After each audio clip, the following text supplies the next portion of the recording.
Hello everyone, this is Luke and welcome back to Gaming Instincts TV. Today I am bringing you a video about the various weapons in Monster Hunter World. Monster Hunter is a franchise that has relied on two things: giant creatures to hunt and a seriously awesome weapon arsenal at the hunter's disposal. Each weapon has a different playstyle, combos, and in certain cases their own unique uses depending on the environment or the monster that the hunter is going after. So, let's take a look at the list of weapons you'll wield in Monster Hunter World. Let's start off talking about arguably the most recognizable weapon in Monster Hunter, the Greatsword. This heavy weapon swings slow, but deals massive amounts of damage. The combos are straightforward, with an upswing, a downswing, and a sideswing. These can all be stringed together in various combos. Where the Greatsword really shines is with its charge attack. This attack can be charged up to 3 times, and the third charge deals an absolute massive amount of damage. A classic weapon that's a great choice for a new hunter. Now, let's look at the Sword and Shield. This weapon in a lot of ways is the inverse of the Greatsword. It has quick and nimble attacks and combos that deal little damage, but the shield provides great protection for head-on attacks. In Monster Hunter World, this weapon allows the hunters to use items even when the weapon is drawn, which is a huge advantage to keeping momentum during a fight. This is my #1 recommendation for beginners. The dual blades bring one thing to mind: all-out assault.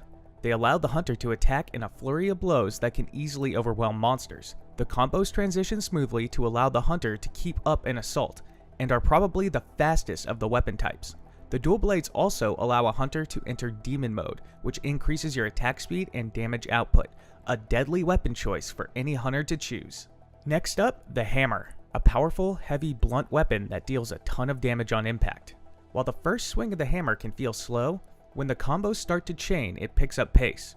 While having a relatively simple set of combos, the hammer's main use is to KO monsters. Heavy, blunt combos to a monster's head can easily put them out of commission, allowing the hunter to deal out some devastating blows. Let's take a quick look at one of the most unique weapons, the hunting horn.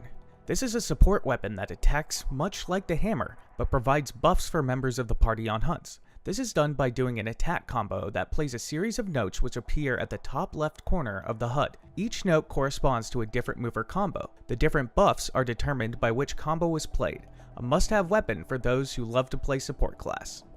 The Switch Axe is a versatile weapon with 2 modes. The Axe mode, which provides more speed and a larger range, and the Sword mode, which is slower with less distance, but provides greater damage and devastating combos.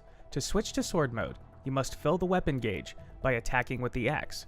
Once in Sword mode, the weapon gauge will slowly deplete over time. Once it is depleted, you will then switch back into the axe mode. These weapons also rely on files, which is a type of damage output unique to that particular Switch Axe. While in Sword mode, you can perform an elemental discharge, which is massive upward thrust ending in an explosion. This severely drains the weapon gauge, but deals a massive amount of damage to the enemy. Another weapon that uses the file mechanic is the Charge Blade. This weapon also has 2 modes, the Sword and the Shield and the Axe mode. Attacking begins to fill your files, shown at the top left of the HUD. Once your files are filled, you can do several things.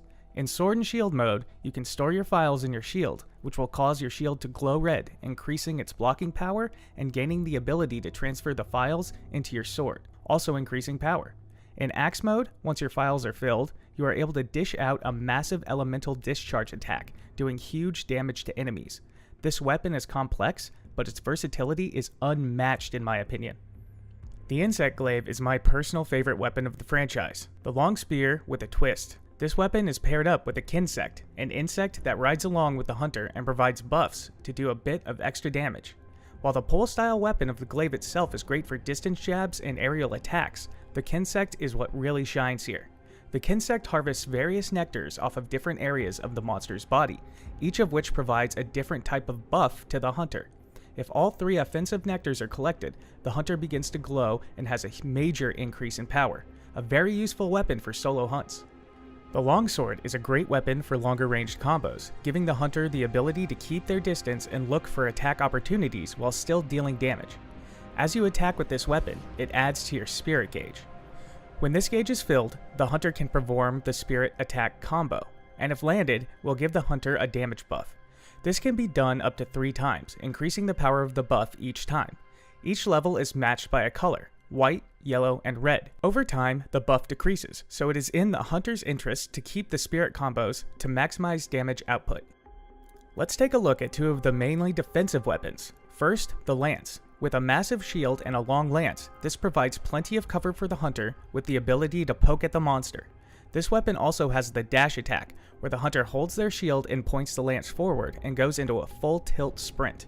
While great to close distance, it is very depleting on stamina. The lance itself has two main attacks, a forward thrust and an upward thrust. These can be chained together in combos of 3s. Pretty straightforward for a defensive weapon. The lance's counterpart, the Gunlance, works in a very similar way, with the bonus of a gun component. The gun and poke attacks can be combined together, as well as the ability for the Gunlance to perform a downward strike after firing. The weapon runs on ammo, which is seen in the top left of the HUD. Once ammo is depleted, it of course has to be reloaded, and the hunter can resume as normal. The Gunlance also has a gauge for warm state. This is filled by firing the gun on the Gunlance, and once it is filled, the hunter can perform a more powerful gun attack called the warm state cannon, which varies depending on the weapon type. Finally, let's start taking a look at the projectile weapons. The bow is a distance weapon that fires arrows that can be infused with special coatings that give the hunter a huge advantage, such as poison or paralysis. The bow has 3 stages of fire, and each stage of fire depends on how long the hunter has the arrow drawn.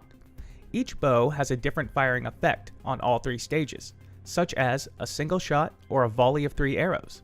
The bow also has a special move where the hunter fires the arrow up into the air and it comes down on the enemy with an effect, such as an explosion.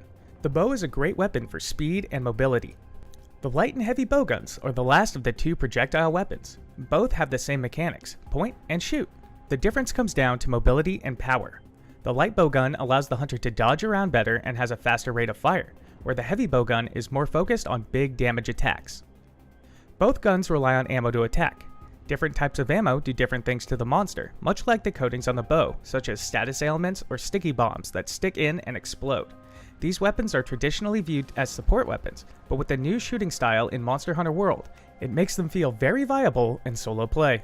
And there we go! Those are the weapons to look forward to in Monster Hunter World. What weapons are you most excited for? Are there any that you have not tried but are looking forward to giving a shot?